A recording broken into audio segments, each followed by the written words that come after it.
Alright guys, Forsaken is cooking again with brand new Veeronica skins, a first look at one of John Doe's Milestone redesign, and even the return of PurpleGuy. Let's get into it! So, we just got another new Veeronica sneak peek from Hitoko, and bro, V's dying horribly to Cool Kid. It's great to finally see more reveals of V, this time with actual gameplay on Yorick's resting place. To start off, we've got Thelis GD playing as Shedletsky, while Bacon Boys, who's Cool Kid, launches V with walk speed override.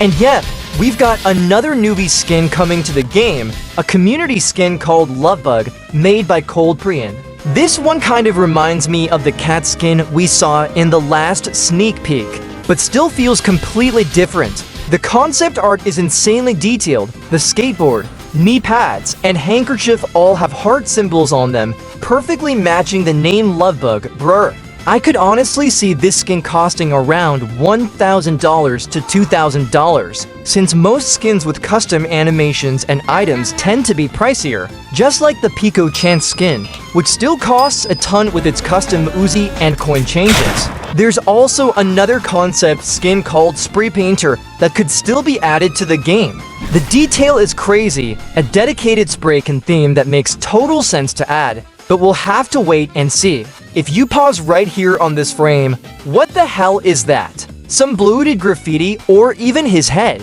We really got V using her clanker skills to graffiti whatever she wants. I could honestly imagine this becoming a feature, where you can add your own art into the game or even have skin-specific graffiti designs. But there's more! We also got a new render of V, and bro thinks she's Mario when he hits a question block.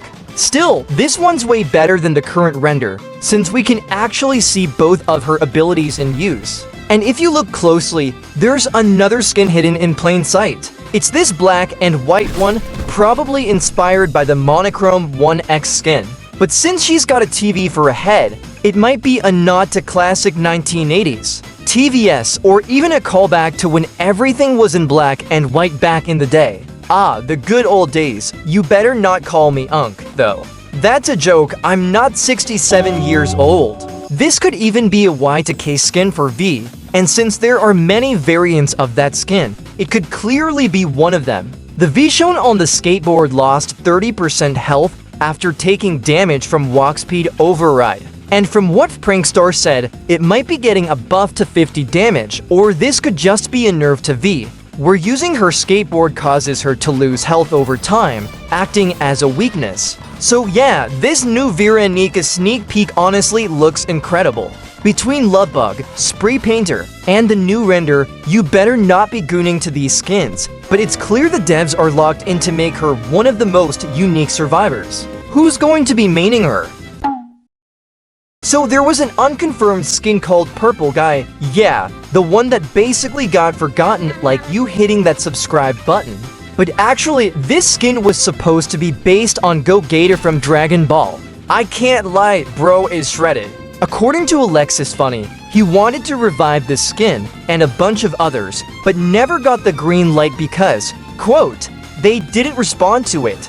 Bro really got left on read. It's fine though, lock in for the winter arc. I was promised 3,000 years ago they'd respond. If you understood that reference, you get free Robux. But for real, Alex is locked in with all these skins. He's proper talented, he's already got the render of the face built, and it looks super devious. Like, this is someone you don't want answering the door at 3 AM. And finally, Boldy got some hair. He's definitely looking like Go Gator now.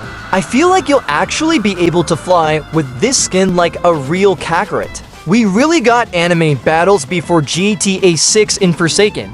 Now we just need guest 666 as Broly to finish the battle. You better not steal my idea, LOL. Also, on the old PurpleGuy skin, it had light blue and red eyes, and Alex wanted to see if they should be added again. Cool Kid had to get his contacts in to clear the color blindness with these eye colors. From the poll, more people voted yes, so we'll definitely be seeing them return. It better make everything 3D like those old glasses you used to get at the cinema. I want to experience Forsaken like I'm wearing a VR headset. Even with this skin, there were fan-made voice lines by Arxwell and Bacon, which could still be added in the future. Honestly, they should, considering how much effort went into this skin just for it not to release. But we all know Forsaken loves to work on skins and then never release them. At this point, let's just all put the fries in the bag. Not only is PurpleGuy getting a new remodel, but Alex also confirmed that Color and Electricity are getting reworks too. These are easily some of the most unused skins in the game, mostly because they just aren't interesting enough to play. And honestly, this has been needed since day one. The Electricity skin already has a custom chase theme and minions, but a full clean remodel to finally make it worth the price. Alex is genuinely helping Forsaken succeed right now. With all these remodels and revived projects, he's basically the true Skeleton King, bringing old skins back from the dead. Forsaken is so back with the horror theme once again. This new sneak peek shows the big man himself, John Doe, with one of his Milestone skin redesigns. This looks disgustingly good. Bro's now got eyes in his arm, and I think I just developed arachnophobia from looking at that thing. Like, John Doe's arm probably even breathes with how it looks. It's like roots have completely taken over his body, kinda similar to the overgrown skin. Except with that one, Bro was just playing grow a garden too much. John took it literally. He became one with the plants. We can barely see his face though. It looks like the shot is taken from behind, with something covering the back of his head, but those roots are crawling all over his body. And bro, this isn't even his milestone for skin. There's no way this could actually be his M3 instead. Holy cook from the Forsaken team, M4 is definitely going to be a real secret. I'm almost scared to find out what they're cooking.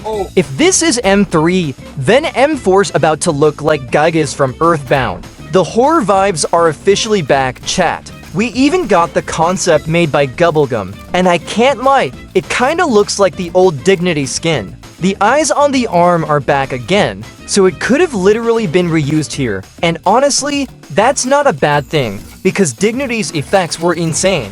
This sneak peek also came with a quote, "Tears ran down my face, and I could barely recognize you." For real, this skin got me crying after giving me arachnophobia, pushing 70 crying over skins. With that quote, we can assume it's from Jane's perspective, seeing how far the corruption has gone, how the man she once loved has become a monster. It's crazy how Forsaken keeps adding these subliminal messages, like the guest 666 render that had everyone speculating what the hidden meaning was. There's even a theory that the picture covering John Doe's face is a photo of John and Jane Doe, his wife. At least now we know John Doe's milestone for skin is going to look disturbing.